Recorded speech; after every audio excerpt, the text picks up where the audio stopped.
Guys, you need to play this game right now. You need to play FNAF AU Special Delivery. Yes, I said AU, not AR, and that's for a reason, because it's on Roblox.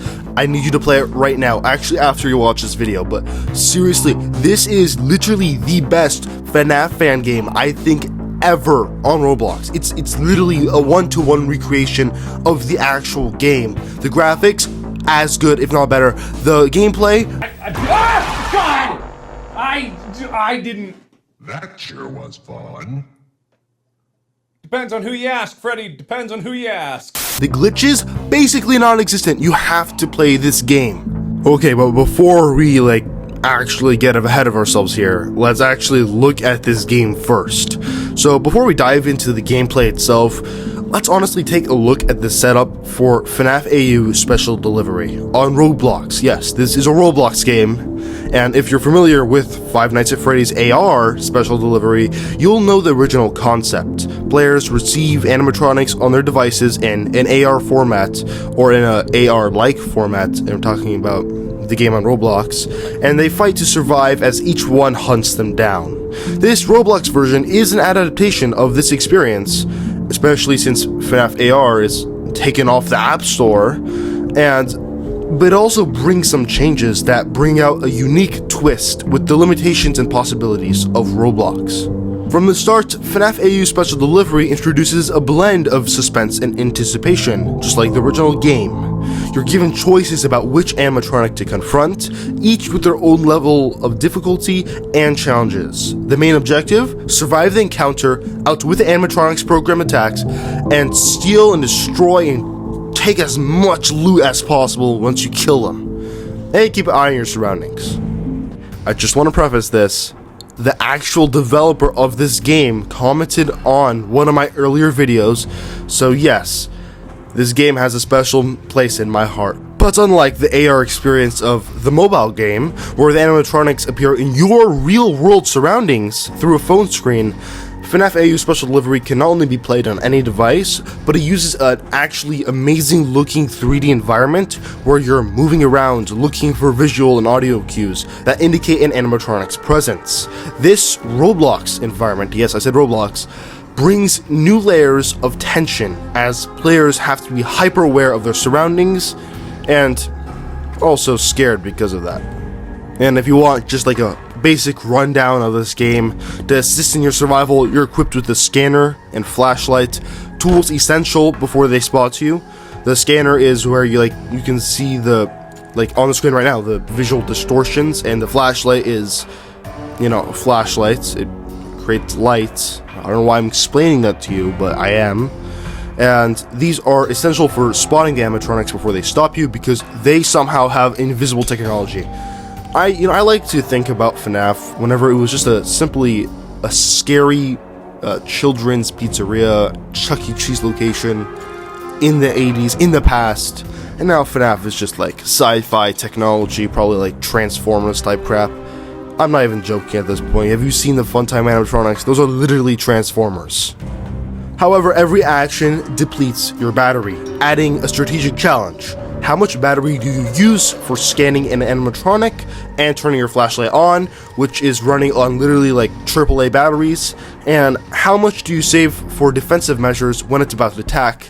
And that's what I would say if getting batteries weren't so easy in this game. I have 30, you can't see on screen right now because the aspect ratio is all off, but I literally can never run out of batteries. I have to be in a game for probably 30 minutes to run out of all my batteries. It's actually so easy, and that's the thing I like about this game. It's not overly pay to win. You don't have to pay in this game if you don't want to, and it's not like FNTD or anything where oh, you don't have to pay, but you can spend 20 hours. You don't even need to spend 20 hours. You can spend 5 minutes on this game a day and you'll be stacked. What you see in my screen right now is an account with every single plush shoot in FNAF history and more. And I've only played probably total probably maybe 5 hours. It isn't that much compared to FNTD where I spent probably 50 times that amount of time on the game. This result is a constant back and forth between scanning, managing your tools, and preparing for the worst. this game might lack the true AR aspect of the original mobile game, and therefore the novelty, but this setup creates a new dynamic in which survival depends on how well you can actually anticipate danger, manage limited resources, and keep a level head under pressure in environments that allow for more unique levels and game mechanics, because there are some characters that utilize this different non-AR style gameplay to create an actually scary experience.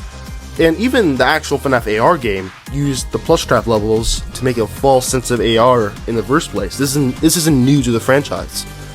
This game is honestly just so good, and I'm just going to go deeper into this because this is actually some of the best gameplay and scariness on this platform. There are other games I do want to talk about in my Roblox saga of this channel. I'm not going to just talk about Roblox, but I have to talk about this before we talk about anything else. TD games are not really scary. This game is actually scary. I've already talked basically about the gameplay elements, and I haven't gone against every animatronic, so I can't really go in detail on everything, but let's talk about something I do know, and that's the horror elements in this game, FNAF AU Special Delivery. For any Five Nights at Freddy's game, capturing the right atmosphere is essential. In this Roblox adaptation, the game takes advantage of ambient sound, visual effects, and careful timed jump scares to create an experience that's genuinely unsettling. Sound plays a big role in building tension. Some animatronics don't even have the visual cues, like the withered animatronics. They just have sound, and you have to go based upon that. Every encounter is filled with these subtle atmospheric noises. I don't know why I said atmospheric like that, but I did. So the faint hum of machinery, distant footsteps, and the occasional creak nearby. These sounds aren't just background noise, they're cues that make you hyper aware of your environment, forcing you to anticipate where an animatronic might appear. It's a constant reminder that you're not alone and danger could be lurking around any corner, especially since it is. Visually, this game, as I talked about before, also leans into the horror with dim lighting, and just look at the environment in front of you right now. This is actually crazy for a Roblox game. It looks beautiful. It looks better than the actual FNAF games themselves, to be honest. And when you do see an animatronic, they often appear just on the edge of your vision, creating a sense of dread as you're never sure if what you saw was real or just your mind playing tricks. If you've played this game or the actual FNAF AR game, you know what I'm talking about. These quick sightings are crucial in keeping you on edge without overloading you with constant jump scares, which, FNAF is kind of infamous for doing. And of course, there are the jump scares. This wouldn't be FNAF without them because this game series kind of popularized the part of the genre. But in Special Delivery, FNAF AU, the jump scares are earned. Rather than bombarding you with endless scares like the phantom animatronics in FNAF 3, the game builds up to them, letting the tension rise until you're almost expecting it. The combination of suspense and sudden horror keeps you on edge and makes every encounter feel impactful, especially since you're going to be doing a lot of them. And I keep talking about being on edge because that's kind of the most important part of a horror game. You want to be anticipating a jump scare. You want to be like pooping your pants in fear. I don't know what the hell I'm saying at this point, but you want to be scared, and this is literally the best way to do it. And the atmosphere is, like, in overt and subtle ways, masterful at keeping you on the edge of your seat. This setup of suspense that I've been talking about for a while now, followed by shock, mirrors the experience of the main FNAF series, but also makes great use of Roblox's limitations.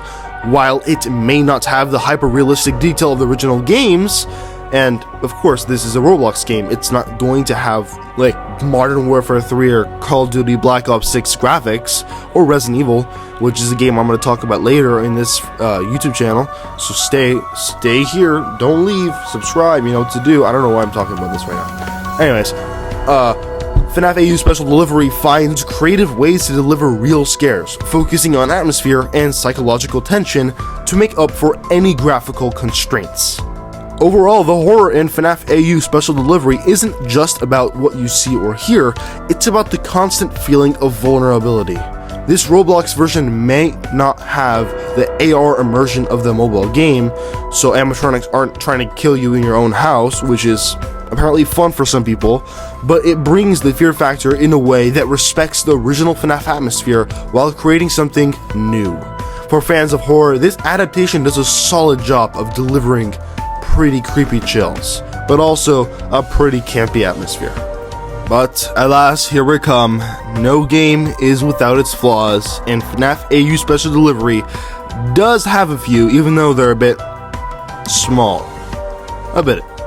For starters, some players experience lag and connectivity issues, especially since this is such a ambitious game. Like, the graphics are incredible for a Roblox game, especially compared to some of the most popular ones like FNTD or TPR has good graphics, but like most of the FNAF games, or even Roblox games in general, just kind of look like crap. This game doesn't, and because of that, the optimization isn't amazing. And this can be especially frustrating in a horror game where timing is everything. A delayed response or sudden freeze can disrupt the immersion and even lead to unfair jump scares, pulling you out of the tense atmosphere. And remember, this is rare, and this is if you have like an iPhone -5 or something, I don't know. Another challenge is that while the game has a lot of variety, there's also a lot of repetition that sets in after a while. Encounters often follow a familiar rhythm, and once you've learned the attack pattern of an animatronic, it can start to feel a bit predictable. This can make the game less intimidating over time as experienced players, especially ones with like a thousand streak in like wins, and this allows them to become more familiar with the setup and therefore not scared. This game needs to be scary, like FNAF 4, where it perfects the formula. To be fair, this game is following what FNAF AR did, and FNAF AR was very repetitive, but I expected kind of more, especially since this game is a lot more unique and it does have more characters and more gameplay mechanics. Hopefully they could have, instilled some sort of less repetition with every, animatronic, but there are animatronics that don't follow, like for Nightmare Freddy. That's a unique one. Plus Trap, that's from FNAF AR, but still, we kind of need more of that. Most of the games are just like, look around, use your flashlight, oh wow, is that Shadow Freddy? Shock his balls! And that's what you do, and that's how it gets repetitive. However, despite these weaknesses, FNAF AU Special Delivery manages to stay engaging by relying on its core mechanics. The limited battery, the constant need to scan, and the different animatronic attack styles all contribute to an experience that's as much about resource management, like Resident Evil, as it is about survival. These mechanics add a layer of strategy that can keep you invested even while the gameplay gets repetitive. Ultimately, the game's strengths outweigh its weaknesses by a long shot. With creative adaptations of FNAF elements, original FNAF elements, a variety of animatronics, and a good balance of tension and resource management, FNAF AU Special Delivery is a solid entry into the Roblox horror genre. It may not be perfect, but it's clear the developers have put thought and passion into making it an engaging and challenging experience for both new and seasoned players. So is FNAF AU Special Delivery worth playing? For fans of Five Nights at Freddy's and horror games on Roblox, it's definitely worth checking out. This game takes familiar elements from FNAF and reworks them into a unique Roblox experience, balancing suspense with challenging resource management and adding its own twist to the horror genre. While it may not capture the full AR immersion or the original Special Delivery mobile game, FNAF AU Special Delivery creates its own kind of intensity through its creative use of Roblox mechanics. With varied animatronic encounters, carefully crafted scares, and just enough unpredictability to keep you guessing, this game successfully brings the iconic FNAF horror into the Roblox universe. Whether you're in it for the jump scares, the strategy, or just the thrill of outsmarting animatromos, FNAF AU Special Delivery is a well-crafted homage to the FNAF series. It might have a few technical rough patches, but it's clear that the developers have poured a lot of passion into recreating the FNAF feel. If you're looking for a game that keeps you on edge and tests your survival skills, this one's a must try, especially since I told you so. In the end, FNAF AU Special Delivery is more than just a Roblox adaptation. It's a fresh perspective on what makes Five Nights at Freddy's so goddamn memorable. Give it a try and see if you can handle the animatronics waiting for you. And I'll see you in the next video. Remember to stay safe out there, everyone. Bye-bye. Don't know if you can tell, but I'm feeling a bit sick.